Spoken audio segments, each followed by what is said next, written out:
का जो बेसिक है उसमें दो बातें होती हैं। अलजेब्रा जो बनता है वो वेरिएबल एंड कांस्टेंट दोनों के कॉम्बिनेशन से बनता है। यानी कि वेरिएबल का कांस्टेंट के साथ मल्टीप्लिकेशन हो, वेरिएबल का कांस्टेंट के साथ एडिशन हो, ठीक है, उसी से मिलके यानी कि वेरिएबल और कांस्टेंट के जितने भी ऑपरेशंस होते हैं उसी को कंबाइन करने पे क्या बन जाता है, ये अलजेब्रा। तो अब इसमें वेरिएबल में क्या क्या चीज़ें आती हैं, यानी वो सभी अल्फ़ाबेट्स जिनकी value question to question vary करती है। फॉर एग्जांपल आपका हो गया एक्स, वाई, जेड, ETC, कभी कभी ABCD, ये सब भी। और कांस्टेंट क्या होता है, जो भी काउंटिंग नंबर है, जैसे एग्जांपल में 1 2 3, ये सभी क्या है, कांस्टेंट है। अब इन दोनों के कंबाइंड ऑपरेशन से क्या बन जाता है, अलजेब्रिक एक्सप्रेशन। इन दोनों के कंबाइंड एक्सप्रेशन से क्या बन जाता है स्टूडेंट, अलजेब्रिक एक्सप्रेशन बनता है। क्या, जैसे एग्जांपल लेते हैं अलजेब्रिक एक्सप्रेशन का।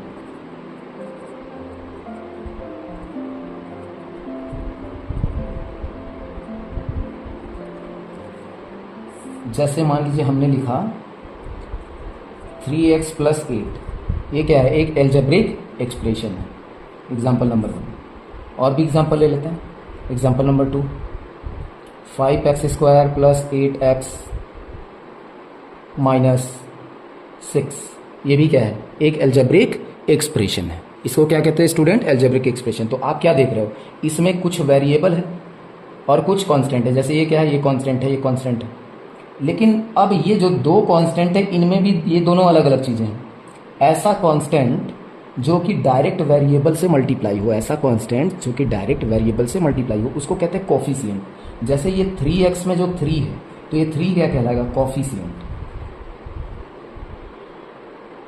ठीक है, इस कांस्टेंट को है तो ये कांस्टेंट ही, लेकिन ये अभी क्या बोला जाएगा, अभी चूंकि ये वेरिएबल के साथ मल्टीप्लिकेशन के ऑपरेशन में है, मल्टीप्लिकेशन के फॉर्म में है, तो ये क्या कहा जाएगा, कोफिशिएंट। ये बोला जाएगा कोफिशिएंट ऑफ x। उसी तरीके से ये जो 8 है, ये क्या बोला जाएगा, ये बोला जाएगा कांस्टेंट टर्म, कांस्टेंट टर्म। ठीक है, ये कांस्टेंट टर्म।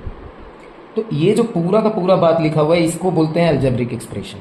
ये एक इक्वेशन लिखा हुआ है और इसको जनरल फॉर्म में बोलेंगे कि ये एक अलजेब्रिक एक्सप्रेशन है। ये भी पूरा का पूरा जो भी लिखा हुआ है ये क्या है, एक अलजेब्रिक एक्सप्रेशन है। तो आई होप कि आपको अलजेब्रा का थोड़ा थोड़ा बेसिक्स आपको समझ में आया होगा।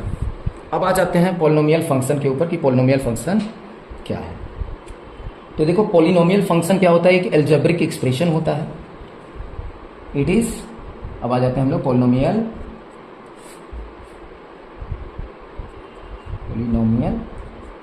Function. It is an algebraic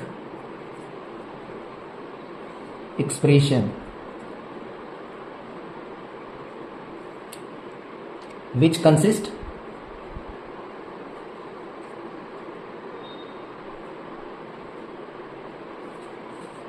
variable. अब वेरिएबल में वेरिएबल्स भी हो सकता है, यानी ए हो सकता है कि 1 वेरिएबल हो सकता है 2 वेरिएबल हो सकता है 3 वेरिएबल। मतलब ऐसा अलजेब्रिक एक्सप्रेशन जिसमें कि हो सकता है ओनली x हो सकता है कि x और y दोनों हो। जैसे थर्ड एग्जांपल मैं ले ही लेता हूँ, 5x² + 2y + 8xy, ये क्या हो गया, ये भी तो एक अलजेब्रिक एक्सप्रेशन है। तो इसमें कितने वेरिएबल है, एक वेरिएबल x है और दूसरा y है। तो हो सकता है कि ऐसा हो जिसमें एक ही वेरिएबल हो, या हो सकता है एक से ज़्यादा भी हो। तो algebraic expression which consist variable, constant and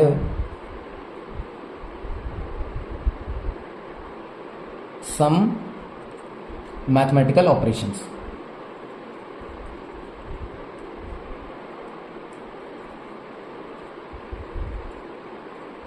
mathematical operations का मतलब प्लस हो, माइनस हो, या फिर एक्सपोनेंशियल पावर आ जाए, तो ये सब वो कंसिस्ट करेगा। उसको क्या बोलते हैं हम लोग, पॉलिनोमियल फंक्शन बोलते हैं। अब क्या होता है, जनरल फॉर्म क्या होता है पॉलिनोमियल फंक्शन का। तो अब आ जाइए हम लोग आते हैं general form of polynomial function.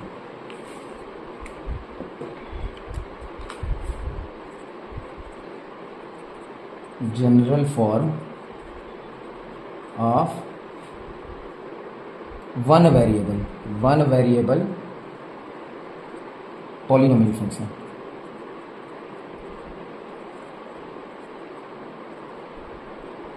कि जनरल फॉर्म क्या होता है। देखो वन वेरिएबल कह रहा हूं तो इसका मतलब अगर x है तो केवल x होगा, y है तो केवल y होगा, z है तो केवल z होगा, t है तो केवल t होगा। मतलब ऐसा नहीं होगा कि x और y दोनों आ जाएं एक साथ, या x और t दोनों आ जाएं एक साथ। ठीक है। अच्छा ये भी हो सकता है कि जिस पॉलिनोमियल में जैसे डिफाइंड है कि मैं एक पॉलिनोमियल लिख रहा हूँ वेरिएबल x में, तो उसके अलावा और कोई भी अल्फ़ाबेट अगर यूज हुआ तो उसको हम कांस्टेंट की तरह ही ट्रीट करते हैं। आ जाइए जनरल फॉर्म देखते हैं। तो मान लिए हम लोग लिखते हैं जनरल फॉर्म किसमें, x में। जनरल फॉर्म लेते हैं किसमें, x में।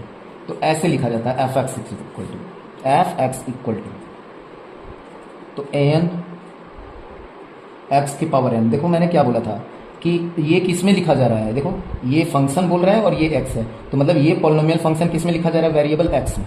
किस में लिखा जा रहा है, वेरिएबल x में। तो अब ये x के अलावा जो यहाँ a लिखा जा रहा है ये कांस्टेंट है, ये टर्म क्या है, कांस्टेंट है, इसको वेरिएबल मत मानना। वेरिएबल कौन है, x। तो an x power n plus, अब हम जनरल प्लस ही लेके चलते हैं। अब धीरे धीरे क्या होगा, डिग्री कम होती जाएगी। अभी हम लोग बात करेंगे कि डिग्री क्या होती है। अभी तो समझ लो पावर कम होता जाएगा। तो चलो मान लिया कि अब यहाँ ये जो कोफिशिएंट है वो चेंज हो गया, ये n-1 हो गया, और पावर भी धीरे धीरे क्या हो रहा है, डिक्रीज हो रहा है, n-1 प्लस a n-2, और पावर भी धीरे धीरे डिक्रीज होगा, n-2 प्लस a n-3, और पावर भी धीरे धीरे n का पावर धीरे धीरे डिक्रीज होगा। और ऐसे ही लिखते चले जाएंगे, इसका कोई लास्ट एंड ऐसे बनाना पड़ेगा तो लिखते लिखते बहुत बड़ा एक्सप्रेशन बनेगा। तो इसलिए हम लोग लास्ट पे पहुंचेंगे कि जैसे ये धीरे धीरे ये पावर जो है वो कम होते जा रहा है। तो लास्ट में पावर कम होते होते कितना पे पहुंचेगा, 1 पे, और 1 के बाद क्या हो जाएगा, 0। तो आओ देखो डायरेक्ट 1 पे पहुंचते हैं। तो लास्ट में ये करते करते आ जाएगा a1, और x के पावर कितना हो जाएगा, 1 हो जाएगा, x के पावर n। और एकदम लास्ट में क्या आ जाएगा, a0 आ जाएगा। a0 का मतलब a0, और यहाँ चाहो तो लिख लो x के पावर 0, मतलब 1 - 1 लिखोगे तो कितना आ जाएगा, 0। ठीक है। तो ये क्या हो गया, जनरल फॉर्म हो गया। फिर से देख लो, एक बार रिवाइज कर देते हैं कि हम लोग क्या कर रहे थे। हम लोग स्टार्ट किए हुए हैं पॉलिनोमियल फंक्शन। अब पॉलिनोमियल फंक्शन में बार बार जो चर्चा होगी वो होगी अलजेब्रा की। तो अलजेब्रा का जो बेसिक्स है वो क्या है कि अलजेब्रा 2 पार्ट से मिलकर बना हुआ है। एक तो उसमें वेरिएबल होगा, दूसरा कांस्टेंट होगा। वेरिएबल का एग्जांपल क्या हो सकता है, एक्स वाई जेड, कभी कभी ABCD भी हो जाएगा। कांस्टेंट तो आप लोग जानते हो कि 1 2 3 होता है, लेकिन कभी कभी ABCD भी कांस्टेंट मान दिया जाता है, लेकिन वो क्वेश्चन के फॉर्म में आपको पता रहेगा, दिया रहेगा। अब एल्जेब्रिक, ये तो हुआ अलजेब्रा का मेन पार्ट। अब इससे एल्जेब्रिक एक्सप्रेशन कैसे बनाते हैं, तो इस तरीके के कुछ एग्जांपल कि 3x + 8, ये क्या लिखा हुआ है, एक एल्जेब्रिक एक्सप्रेशन। इसमें ये जो 3 है वो x का क्या है, कोफिशिएंट है, और 8 क्या है, कांस्टेंट टर्म। कांस्टेंट टर्म का मतलब ये होता है कि ऐसा टर्म जिसमें कोई x y z ना हो, यानी कोई वेरिएबल ना हो। उसी तरीके से ये भी क्या लिखा हुआ है, एक एल्जेब्रिक एक्सप्रेशन। ये भी क्या लिखा हुआ है, एक एल्जेब्रिक एक्सप्रेशन, लेकिन ये वन वेरिएबल का मतलब केवल वेरिएबल में x ही दिख रहा है, जबकि इसमें वेरिएबल में x भी है और y भी है। ठीक है। फिर अब हम आ गए थे पॉलिनोमियल फंक्शन पे। तो क्या होता है पॉलिनोमियल फंक्शन, तो it is an algebraic expression. ये एक एल्जेब्रिक एक्सप्रेशन ही होता है, विच कंसिस्ट, यानी जिसमें होता है, क्या होता है, वेरिएबल्स, ठीक है, constant and some mathematical operations, और कुछ मैथमेटिकल ऑपरेशंस होते हैं जैसे प्लस माइनस और पावर्स वगैरह। अब इस पॉलिनोमियल का जनरल फॉर्म क्या होता है ये देखे थे हम लोग, क्या होता है जनरल फॉर्म। और हम लोग मतलब यानी 9th क्लास और 10th क्लास में जनरली 1 वेरिएबल पॉलिनोमियल ही होता है, यानी x है तो x में ही होगा, y है तो y में होगा, z है तो z में होगा। तो हम लोग x का ही लिख रहे हैं, f(x = an। तो यहाँ पे जो an है वो क्या है, कांस्टेंट है। ये जो an है वो क्या है, कांस्टेंट है, और वो भी कैसा कांस्टेंट है, इस x का कोफिशिएंट भी है। ठीक है। अभी इसका एक एग्जाम्पल लिख दूंगा तो पता चल जाएगा कि ये कैसे कांस्टेंट है। तो ये क्या लिखा गया, an x की पावर n। अब धीरे धीरे ये सबसे बड़ी पावर है, अब इस पावर में से धीरे धीरे इसका पावर डिक्रीज होते जाएगा। तो यहाँ कोफिशिएंट भी मान ले रहे हैं कि चेंज हो रहा है, मान ले रहे हैं जनरल फॉर्म में कि चेंज हो रहा है। तो पहले an था तो an-1 हो गया, तो यहाँ x के पावर n-1 हो गया। यहाँ an-2 हो गया तो x के पावर n-2 हो गया, पावर घट रहा है। यहाँ an-3 हो गया तो x के पावर n-3 हो गया। ऐसे प्लस प्लस करते करते बीच में भी बहुत कुछ चीज़ें आई होंगी, और लास्ट में यहाँ a1 हो गया होगा, x के पावर 1 हो गया, और फिर यहाँ a0 हो गया, और फिर x के पावर क्या हो जाएगा, 1 - 1, भाई पावर हमेशा क्या कर रहे हो, एक एक घटाते जा रहे हो ना, धीरे धीरे धीरे धीरे धीरे धीरे।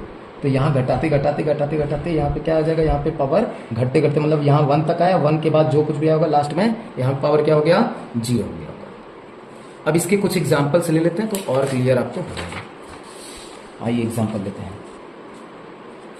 एग्जाम्पल कि मान लो हम x में ही एक पॉलिनोमियल फंक्शन लिख रहे हैं, तो जैसे हम लिख रहे हैं, मान लो लिख ले रहे हैं 50, तो यही जो an लिखा हुआ है वो समझ लो 50 है, यानी ये एक कांस्टेंट है।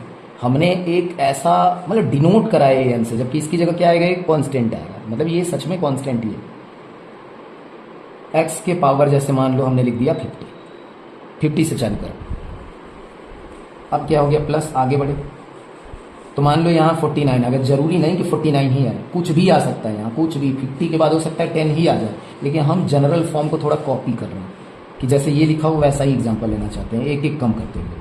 तो x के पावर यहाँ क्या आ जाएगा, 50 में से एक कम होगा तो यहाँ कितना आ जाएगा 49 प्लस 48, x के पावर 49 में से एक कम होगा तो क्या आ जाएगा 48 प्लस यहाँ पे 47, x के पावर कितना हो जाएगा 48 में से 1 कम करोगे तो कितना आ जाएगा, देखो बार बार और 1 कम होते जा रहा है ना, यानी इसमें से ऐसे देखो तो 50 में से यहाँ 1 कम हुआ, 50 में से यहाँ 2 कम हुआ, देख रहा हूँ डायरेक्ट इसमें से तो 1 कम हो रहा है, लेकिन इस पहले वाले में से देखो तो 1 कम हुआ तो यहाँ लिखा, 2 कम हुआ तो यहाँ लिखा, 3 कम करो पहले वाले में से तो यहाँ लिखो 47 प्लस 46, इसमें से 4 कम करो, देखो n माइनस फिर 3 हुआ, फिर n माइनस 4 आएगा ना, इस पहले वाले में से कम करना है, तो ये हमारा n है, इसमें से अगर 4 कम करोगे तो x के पावर कितना आ जाएगा 46 आ जाएगा। हाँ, इसके जस्ट आगे वाले में से तो 1 ही कम करना है, लेकिन अगर इस वाले को पकड़ोगे तो इसमें से 4 कम करना है। तो अब ऐसे कब तक लिखेंगे, थक जाएंगे ना लिखते लिखते, तो प्लस करके डॉट डॉट डॉट डॉट करते जाओ, एकदम लास्ट में पहुंचो कि ये पावर घटते घटते कितना हो गया होगा 1, तो ये नंबर भी कितना हो गया होगा, सपोज दैट अगर जनरल फॉर्म को हम लोग अगर कॉपी कर रहे हैं, उसको कुछ जनरल फॉर्म जैसा एग्जाम्पल लेना चाहते हैं तो 1 आ जाएगा। तो 1 तो लिखते नहीं है, लेकिन चलो समझाने के लिए मैं लिख देता हूँ, प्लस का 1 और x के पावर भी क्या आ जाएगा 1 घटते घटते, और प्लस लास्ट में क्या हो जाएगा कि ये कांस्टेंट मान लो बचा ही नहीं, मान लिया कि ये कांस्टेंट ही नहीं बचा, तो जहाँ कांस्टेंट नहीं बचेगा फिर यहाँ भी क्या आ जाएगा, x के पावर क्या हो गया 0 हो गया। तो मान लिए कि चलो x के पावर 0 का मतलब यहाँ कोई तो नंबर मान लो 1 ही मान लिया 1, ठीक है, और x के पावर क्या कर देंगे, मतलब यहाँ पे 1 माइनस 1 करोगे तो क्या आ जाएगा x के पावर 0, और x के पावर 0 का मतलब कुछ भी नहीं, यानी वेरिएबल नहीं है। आई बात समझ में। एक और एग्जांपल लेते हैं, चलो ये तो अभी इस जनरल फॉर्म को कॉपी कर रहे थे, अब हम एक नॉर्मल पॉलिनोमियल का एग्जांपल लेते हैं। एफ एक्स इक्वल टू कुछ भी लिखो, जैसे हम लिख रहे हैं 20 x के पावर 10 प्लस 5 x के पावर 7 प्लस 3 x के पावर 2 प्लस 8 लिख दिया। तो ये भी क्या है, एक पॉलिनोमियल का ही एग्जांपल है, बस ये जनरल फॉर्म नहीं है। जनरल फॉर्म का मतलब कि किसी पॉलिनोमियल को मैक्सिमम इस तरीके से लिखा जा सकता है, इसमें से एक दो टर्म अगर गायब भी हो जाए बीच वाली तो भी वो पॉलिनोमियल ही माना जाएगा, लेकिन वो जनरल फॉर्म नहीं होगा। बीच में से एक दो टर्म, जैसे 10 था, 10 के बाद क्या आना चाहिए था, 9 आना चाहिए था, फिर और क्या आना चाहिए, 8 आना चाहिए था, वो है नहीं है, यानी एक दो टर्म गायब भी हो जाए तो भी कोई दिक्कत नहीं है, तो भी वो पॉलिनोमियल ही माना जाएगा। जैसे अब 7 तक आ गए, 7 के बाद क्या आना चाहिए था, पावर कितना आना चाहिए था 6, फिर पावर क्या आना चाहिए था 5, फिर क्या आना चाहिए था 4, फिर क्या आना चाहिए था 3, लेकिन वो बीच में क्या है, गायब है। तो अगर वो गायब भी हो तो भी ये क्या है, एक पॉलिनोमियल का ही एग्जांपल है, बस ये जनरल फॉर्म नहीं है। जनरल फॉर्म कौन है, जिसमें सभी टर्म होंगे, यानी जहां से चालू किया, अगर 100 से चालू किए तो 100 आएगा, फिर 99 आएगा, फिर 98 आएगा, फिर 97 आएगा, समझ गए ना, और लास्ट में धीरे धीरे 1 आएगा, तब x का पावर 0 होगा, तो वो जनरल फॉर्म कहा जाएगा। जबकि ये क्या है, रैंडम है, कोई रैंडम एग्जाम्पल है। अब बात आते हैं इसमें कि इस जनरल फॉर्म में क्या क्या टर्म होते हैं, क्या क्या इंपॉर्टेंट टर्म होते हैं। तो आइए इंपॉर्टेंट टर्म्स देखते हैं। Important terms of polynomial function.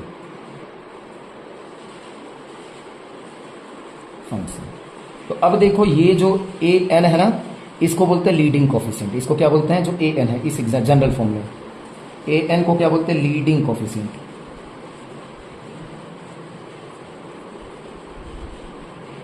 Leading coefficient, okay. उसके बाद जो सबसे हाईएस्ट पावर है कि वेरिएबल का सबसे हाईएस्ट, तो सबसे हाईएस्ट पावर कौन है, एन है, बाकी तो एन में से 1 कम है, या n में से 2 कम है, तो हाईएस्ट कौन है, यही है। तो पहला पॉइंट यही हो गया। दूसरा सेकंड पॉइंट क्या हो गया, degree of polynomial, degree of polynomial.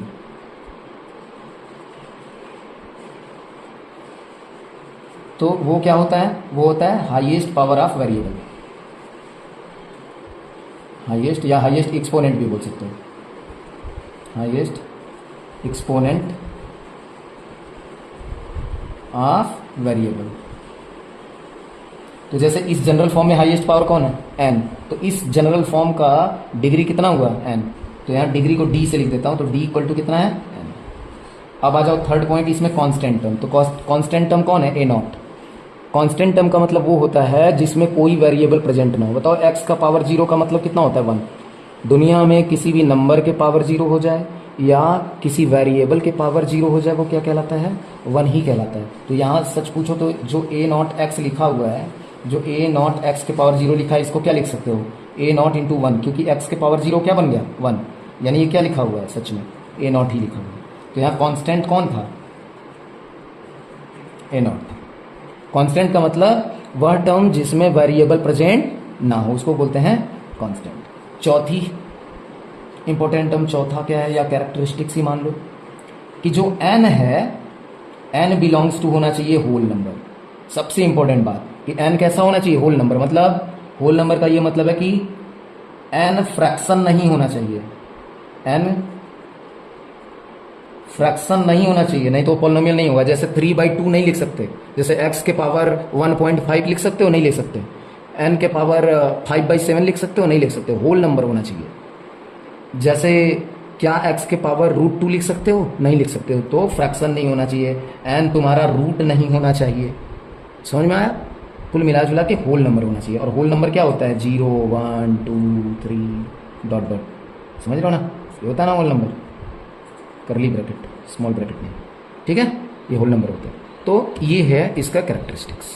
आओ कुछ और एग्जांपल्स लेते हैं इसमें। क्या हमेशा पॉलिनोमियल जो लिखा जाएगा वो x में ही लिखा जाएगा, नहीं। अब पॉलिनोमियल को तुम चाहो तो जिसमें चाहो उसमें लिख सकते हो। जैसे f ऑफ y लिखूँ मैं, तो अब पॉलिनोमियल किसमें हो गया, y में, तो लिख दो, कुछ भी लिख सकते हो। जैसे मैं लिखता हूँ, चलो 50 y का पावर 10 प्लस 12 y का पावर 8 माइनस, जरूरी नहीं कि हमेशा प्लस होगा, प्लस की जगह माइनस भी हो सकता है, माइनस 6 x का पावर 3 और प्लस का ले लिया मान लो 5। तो अब तुम कहोगे कि सर ये तो पॉलिनोमियल नहीं, क्योंकि ऐसा नहीं लिखा हुआ है। तो वही मैं समझा रहा था कि ये जनरल फॉर्म है। जनरल फॉर्म में जो पावर आप हाईएस्ट लेते हो, जैसे 100 से स्टार्ट किया, फिर 99 आएगा, फिर 98 आएगा, फिर 97 आएगा, ऐसे डिक्रीज होते होते होते होते पहले पावर फिर जाएगा 1 पे, और 1 के बाद सीधे x गायब ही हो जाएगा, सिर्फ लास्ट में कांस्टेंट टर्म बचेगा। तो ये तो जनरल फॉर्म है जिसमें कि कोई भी टर्म मिस नहीं है। लेकिन ये एक रैंडम एग्जांपल है जिसमें बीच के कुछ टर्म गायब भी हैं, तो भी ये पॉलिनोमियल ही माना जाएगा। तो भी ये क्या माना जाएगा, पॉलिनोमियल। और ये कौन सा पॉलिनोमियल है, पॉलिनोमियल इन y। पॉलिनोमियल किस में लिखा गया, y में। तो अब देखो 10 है, 9 वाला पावर गायब है इसमें, 7 वाला, 6 वाला, 7 6 5 4 ये बीच में गायब है, तो कोई दिक्कत नहीं, कोई प्रॉब्लम नहीं। 3 के बाद वाले भी गायब है, 3 के बाद क्या आना चाहिए था, 2 आना चाहिए था, पावर 1 आना चाहिए था, देन ये आना चाहिए था, लेकिन वो गायब भी है, वो नहीं लिखा गया, तो भी ये क्या माना जाएगा, ये करेक्ट है, ये पॉलिनोमियल है। अब आओ इसकी टर्मिनोलॉजी लिखते हैं। बताओ इसमें लीडिंग कोफिशिएंट कितना होगा, लीडिंग कोफिशिएंट बताओ कितना होगा। तो हाईएस्ट पावर वाले के कोफिशिएंट को लीडिंग कोफिशिएंट बोलते हैं। हाईएस्ट पावर वाले कोफिशिएंट को लीडिंग, मतलब इसके कोफिशिएंट को लीडिंग नहीं बोलते हैं, हाईएस्ट वाले के कोफिशिएंट को लीडिंग बोलते हैं। तो लीडिंग कोफिशिएंट कितना हो गया, 50। अब आ जाओ बात करते हैं डिग्री। डिग्री को डी से बोलते हैं, तो डिग्री कितनी है इसकी, तो जो हाईएस्ट पावर है उसी को डिग्री बोलते हैं। तो हाईएस्ट पावर कितना है, 10। अच्छा बताओ कांस्टेंट टर्म कितना है, कांस्टेंट टर्म कितना बताओ, 5। कांस्टेंट टर्म किसको बोलते हैं, जिसमें, सॉरी यहाँ एक गलती हो गया हम लोगों से, x नहीं होना चाहिए, y होना चाहिए ना, क्योंकि हम लोग y में लिख रहे हैं ना, तो यहाँ y होना चाहिए, फ्लो में गलत हो गया, y होना चाहिए। 50 y power 10, 12 y power 8, 6 y cube plus 1। Okay, तो ये लिख लिया। तो अच्छा, तो इसकी डिग्री कितनी है, 10 है। अब हम लोग बात करते हैं कि हमारे सिलेबस में किस तरह का पॉलिनोमियल है। अच्छा एक ले लेते हैं और भी एग्जाम्पल, मान लो f ऑफ t ले लेते हैं, t में पॉलिनोमियल ले लेते हैं, और मैंने लिख दिया, एक एग्जाम्पल ही लिया है, ये भी एग्जाम्पल था, ये भी क्या है, एग्जाम्पल है। मैंने टी में लिखा कि टी पावर 4 माइनस का 6t प्लस रूट या t square plus root t plus 11। बताओ क्या ये पॉलिनोमियल है? क्या ये पॉलिनोमियल है? तो ये तो सही था क्योंकि पावर 4 है, ये भी ठीक है क्योंकि पावर 2 है, तो 2 है तो मतलब होल नंबर है। लेकिन क्या ये सही है? ये गलत है। कैसे गलत है? इसको क्या लिखा जाएगा? T power 4 minus 6t square plus इस टी रूट टी को क्या लिख सकते हो? टी का पावर हाफ। और हाफ कैसा हो गया? क्या ये हाफ जो है ये होल नंबर है? ये होल नंबर है? नहीं है ये होल नंबर, तो इसीलिए ये पॉलिनोमियल नहीं होगा। तो क्या होगा? Not polynomial. पॉलिनोमियल होने के लिए क्या होना चाहिए? जो भी पावर्स हैं वो कैसे होने चाहिए? होल नंबर में होने चाहिए। तो इस यहाँ होल नंबर नहीं है, बीच के कुछ गायब हो तो उससे कोई दिक्कत नहीं है, लेकिन पावर कैसा होना चाहिए? होल नंबर होना चाहिए। अच्छा, अब इसको सही से लिखते हैं। चलो एक एग्जाम्पल हम इसका सही से लिखें। तो जैसे एफ ऑफ टी में हम लिखते हैं एक और एग्जाम्पल, टी पावर 5 माइनस का 6t पावर 3 प्लस का 2t स्क्वायर माइनस का 5। तो चलो इसकी कुछ डिग्री, क्या ये सही है? बिल्कुल सही है। ये भी होल नंबर, ये भी होल नंबर, ये भी होल नंबर, कोई दिक्कत नहीं है। तो बताओ इसका लीडिंग कोफिशिएंट कितना है? लीडिंग कोफिशिएंट तो यहाँ सबसे हाईएस्ट पावर यही है। इसके साइड में कौन सा नंबर लिखा है? तो कहोगे कि कोई नंबर नहीं लिखा सर। तो जिसका कोई नहीं उसका 1, जिसका कोई नहीं उसका 1। तो इस लीडिंग कोफिशिएंट कितना हो गया? 1। डिग्री कितनी है? तो हाईएस्ट पावर वेरिएबल का वही क्या हो जाती है? डिग्री हो जाती है। कितनी डिग्री है इसकी? 5। कांस्टेंट टर्म कितना है? तो कांस्टेंट को अब सी से बोल रहा हूँ, तो कांस्टेंट टर्म इस बार कितना है? माइनस का 5 है। साइन के साथ लिखेंगे -5। आ गई समझ में? ठीक है, तो पॉलिनोमियल पहचानना आ गया।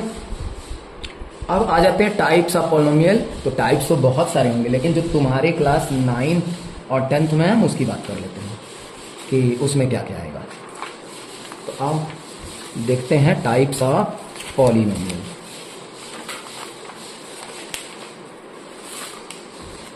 हम बात करते हैं types of polynomial.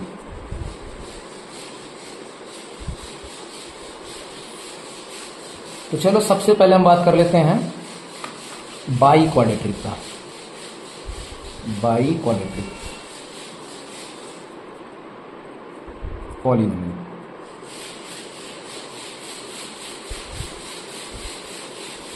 By quadratic polynomial, by quadratic में होता है पावर 4। तो अब हम जो भी लिख रहे हैं पॉलिनोमियल ना, मान लो एग्जांपल में हम x में लिख ले रहे हैं, लेकिन तुम उसको y, z, t किसी में भी ले सकते हो, कोई दिक्कत नहीं। और जहां हम f लिख रहे हैं ना, f की जगह g भी ले सकते हो, कोई दिक्कत नहीं। f की जगह g भी हम लोग ले सकते हैं। कहीं कहीं fx लिखा होता है, कहीं कहीं gx लिखा होता है, कहीं कहीं rx लिखा होता है, उससे कोई दिक्कत नहीं। तो चलो एग्जाम्पल के थ्रू ही हम बात करेंगे, या जनरल फॉर्म के थ्रू। चलो जनरल फॉर्म के थ्रू बात करते हैं कि बाई क्वाड्रेटिक का जनरल फॉर्म क्या होगा।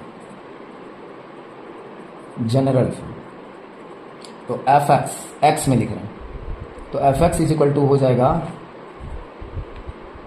ए एक्स के power 4 plus b x cube plus c x square plus d x plus E.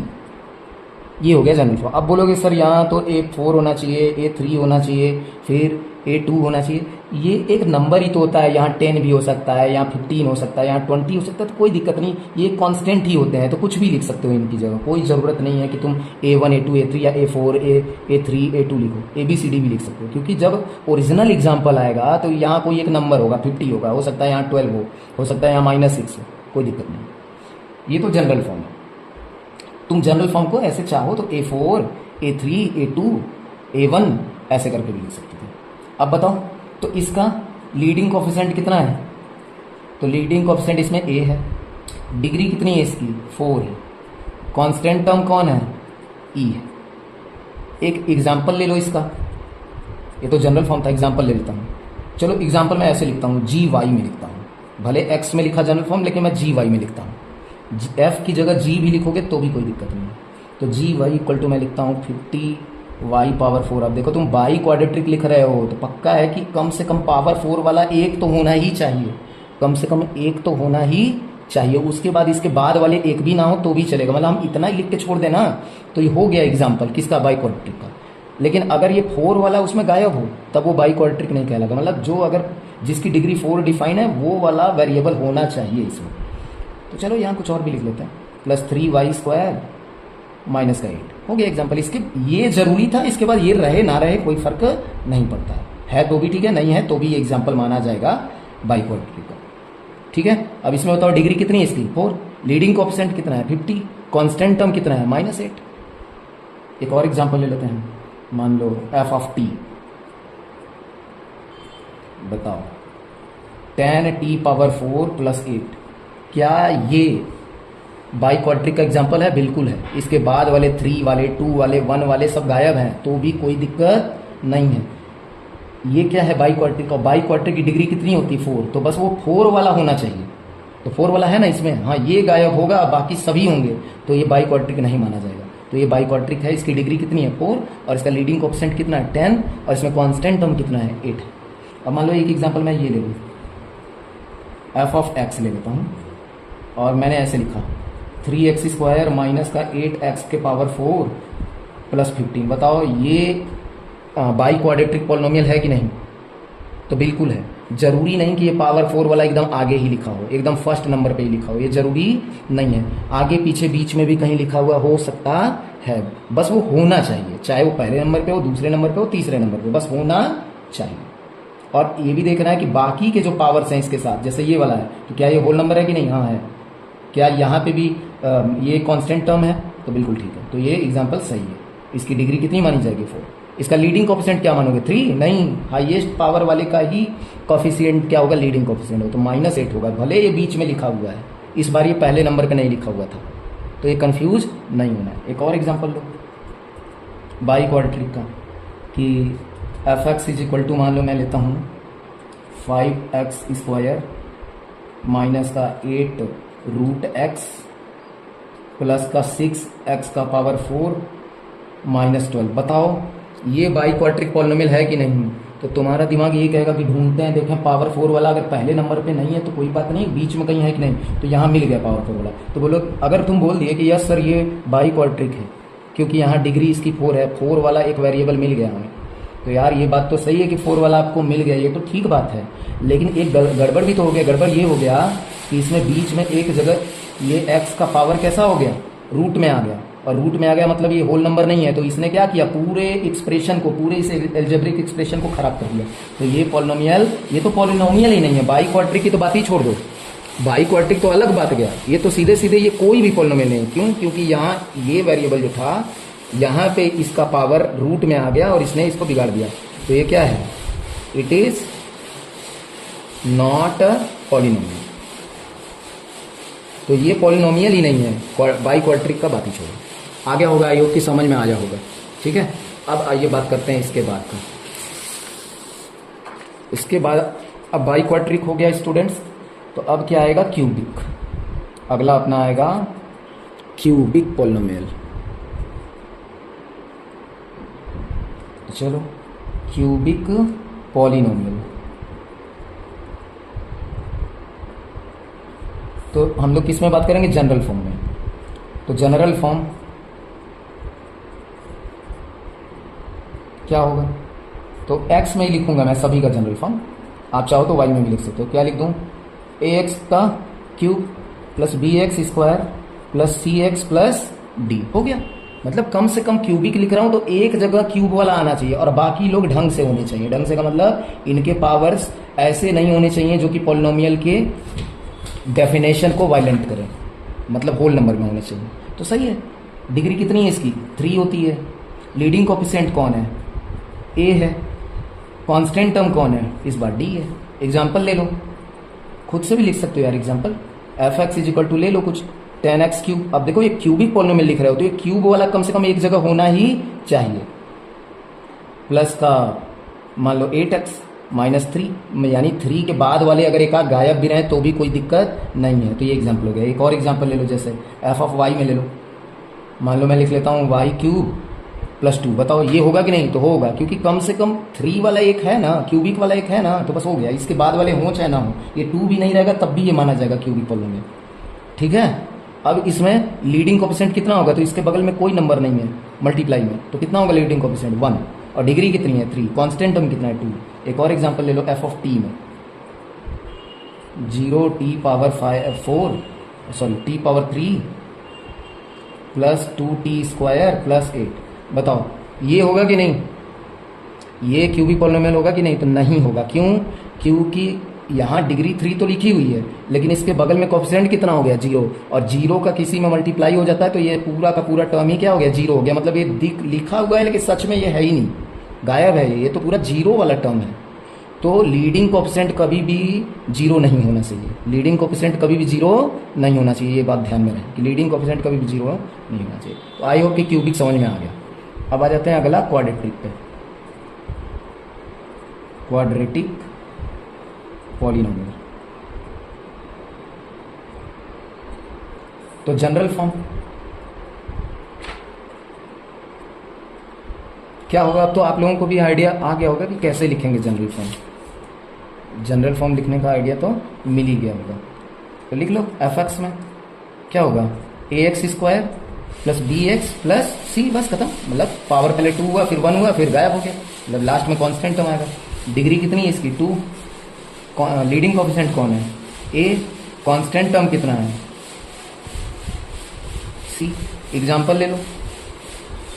F x is equal to 5x square minus 8x plus 2। और example ले लो। F y equal to, y में भी तो लिख सकते हैं, 5y स्क्वायर। बस इतना ही। बस डिग्री 2 वाला लिख रहे हो, क्वाड्रेटिक लिख रहे हो, तो बस 2 वाला एक भी रहेगा तब भी वो पॉलिनोमियल माना जाएगा। आगे के इसके y वाले और कांस्टेंट वाले ना भी लिखे हो तो भी कोई दिक्कत नहीं है। और एग्जाम्पल ले लो, एफ ऑफ टी का ले लो। एफ ऑफ टी यहाँ ले लो 3t स्क्वायर माइनस का टी। क्या ये भी एग्जाम्पल माना जाएगा? बिल्कुल माना जाएगा, कोई दिक्कत नहीं है। मैं बोल रहा हूँ बस ये डिग्री 2 में लिखा है तो डिग्री 2 वाला होना चाहिए, प्लस उसके आगे कोई नहीं भी लिखा है तो कोई दिक्कत नहीं। लेकिन अगर नहीं लिखा तो अच्छी बात, ठीक है।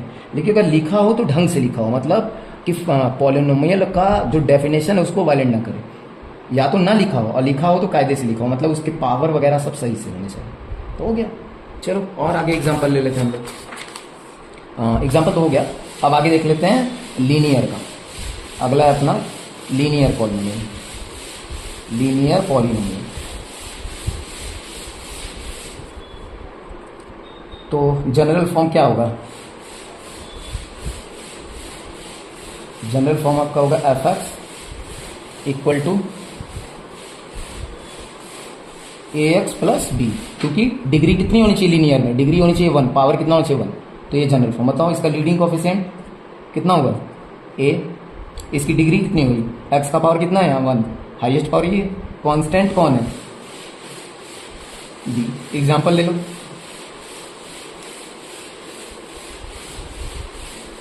तो एग्जाम्पल हम लोग ले लेते हैं। क्या आएगा? जैसे f x is equal to ले लो 5x प्लस 4। हो गया एग्जाम्पल। लीडिंग कोफिशिएंट कौन है इसमें? 5। डिग्री कितनी है? 1। कांस्टेंट टर्म कितना है? 4। और एग्जाम्पल ले लो, एफ ऑफ टी का ले लो 10t। बताओ क्या ये एग्जाम्पल होगा कि नहीं इसका? बिल्कुल होगा। 1 होनी चाहिए इसकी डिग्री, तो 1 वाला वेरिएबल है ना, इसके बाद के लिखे हो ना लिखे हो कोई दिक्कत नहीं है। लेकिन हाँ, जितनी डिग्री इसकी होती है मैक्सिमम, उससे ज़्यादा डिग्री वाला नहीं होना चाहिए। पता चला कि आप लीनियर लिख रहे हो और उसमें पावर 2 वाला भी लिख दिए, तो पावर 2 का माना जाएगा, यानी वो क्वाड्रेटिक का माना जाएगा। यानी मैक्सिमम डिग्री उतनी होनी चाहिए जिसका वो पॉलिनोमियल है। यानी क्यूबिक पॉलिनोमियल है तो मैक्सिमम डिग्री 3 हो, क्वाड्रेटिक है तो मैक्सिमम डिग्री 2 हो, लीनियर है तो मैक्सिमम डिग्री 1 हो या उससे कम वाला हो, ज़्यादा वाला नहीं चलेगा। तो ये भी एक एग्जाम्पल हो गया। अच्छा बताओ, ये एफ ऑफ वाई में मैं लिखूं यहाँ पे ओनली वाई, तो ये एग्जाम्पल होगा कि नहीं होगा? बिल्कुल होगा, बिल्कुल होगा। इस पे वाई का पावर 1 है ना, इसका लीडिंग कोफिशिएंट कितना है? कोई नहीं तो 1, और डिग्री भी कितनी है? 1। कांस्टेंट टर्म जिसमें नहीं होता है उसका कितना होता है? Constant term 0। जैसे इसमें पूछे कि इसमें कांस्टेंट टर्म कितना है, तो ये नहीं बोलोगे कि कुछ भी नहीं, बोलोगे 0। जिसमें कांस्टेंट टर्म नहीं है वो उसमें कितना है? 0 है। ठीक है, तो ये हो गया लीनियर पॉलिनोमियल। अब आ जाओ कांस्टेंट पॉलिनोमियल पे आ जाते हैं। अगला आ जाते हैं कांस्टेंट पॉलिनोमियल। तो इसको हम लोग एग्जाम्पल में कर लेते हैं। कांस्टेंट पॉलिनोमियल वो होता है जिसकी डिग्री कितनी होती है कांस्टेंट पॉलिनोमियल की? चलो आ जाओ लिख ही लेते हैं जनरल फॉर्म। क्या हो जाएगा इसका? कांस्टेंट पॉलिनोमियल का ए एक्स के पावर 0, ए एक्स के पावर 0। तो लीडिंग कोफिशिएंट ए हुआ और डिग्री कितनी होगी इसको? 0। तो ये बोला जाता है कांस्टेंट पॉलिनोमियल। ठीक है, एग्जाम्पल ले लो, जैसे 5। F x is equal to 5 लिखा है, तो क्या ये पॉलिनोमियल है कि नहीं? बिल्कुल पॉलिनोमियल है। क्या है? ये भी एक पॉलिनोमियल है और इसकी डिग्री कितनी है? 0। ये बहुत लोगों को नहीं पता होता है, इंपॉर्टेंट है ये कांस्टेंट पॉलिनोमियल कि अगर एफ एक्स इक्वल टू 5 लिखा है तो पूछ देगा, तो तुम बोलोगे सर ये तो पॉलिनोमियल नहीं है क्योंकि उसमें तो वेरिएबल होना चाहिए। भाई इसमें वेरिएबल है, आंखें थोड़ा ध्यान से देखो, आंखें लगा के अपनी। तो यहाँ चाहोगे तो इस एग्जाम्पल को ऐसे नहीं लिख सकते, f x is equal to 5 तो लिखा था, इसके बगल में चाहो तो खुद से एक्स लगा के यहाँ 0 लगा दो, आ गया एक्स। जो एक्स तुम्हें यहाँ नहीं दिखाई दे रहा था वो एक्स दिखने लगा अब, क्योंकि एक्स के पावर 0 को क्या बोलते हैं? 1। तो 1 की जगह ये लिख सकते हैं कि नहीं लिख सकते? तो ये क्या हो गया अपना कांस्टेंट पॉलिनोमियल कहा जाता है। जैसे f of y is equal to 10 लिखा हुआ है, तो क्या ये वाई में पॉलिनोमियल है कि नहीं है? बिल्कुल है। कैसे है कि तुम जबरदस्ती इसको वाई में बना सकते हो, इसको लिख सकते हो 10 और वाई का पावर 0 हो गया। और कांस्टेंट पॉलिनोमियल की डिग्री हमेशा कितनी होती है? 0। देखो पावर कितना आ रहा है? 0। ठीक है, तो ये हो गए हमारे पॉलिनोमियल के एग्जाम्पल्स। ठीक है, अब इसके ग्राफ्स वगैरह भी देखेंगे नेक्स्ट लेक्चर में। अगर आपको इसमें कहीं भी पूरे लेक्चर में डाउट आया हो तो आप कमेंट करिए, और अगला टॉपिक आपको क्या चाहिए आप उसके बारे में भी कमेंट करिए। आई होप कि ये लेक्चर आपको अच्छे से समझ में आया होगा। एक बार में नहीं समझ में आ रहा है तो आप इसको 2 बार 3 बार देखिए। वीडियो को लाइक करिए, दोस्तों के साथ शेयर करिए, और चैनल पे नए हैं तो चैनल को सब्सक्राइब करिए। Thank you for watching.